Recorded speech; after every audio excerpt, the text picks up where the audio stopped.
En quoi l'année 2022 a-t-elle été une année de défis industriels pour Flamanville 1 et 2? Donc l'année 2022 a été une année de défis industriels parce que nous avons réalisé sur l'unité numéro 1 le remplacement de générateurs de vapeur. Donc c'est une opération d'ampleur qui fait partie du programme Grand Carénage et qui permet de prolonger la durée de vie de l'installation. Donc ce sont des pièces qui font chacune 520 tonnes.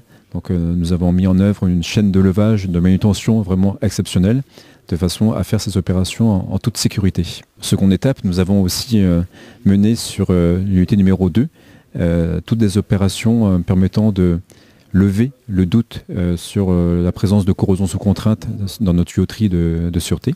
Donc nous avons dû pour cela faire de la découpe de tuyauterie, faire de l'examen et ensuite, une fois qu'on avait eu l'autorisation de l'autorité de sûreté nucléaire pour pouvoir redémarrer, nous avons effectivement reposé cette tuyauterie et puis redémarrer le 3 décembre avant les premiers frissons hivernaux. Alors le troisième jalon, c'est un jalon que nous avons franchi en juillet. C'était la levée de la surveillance renforcée du site par l'autorité de sûreté nucléaire.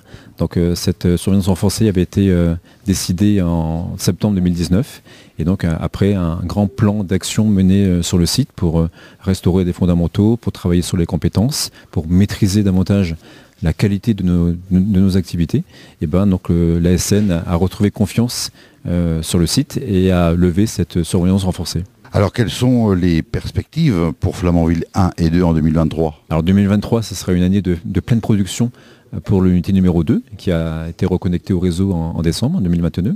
Et puis ça sera une année aussi où nous allons redémarrer l'unité numéro 1, donc après cette opération de remplacement des générateurs de vapeur.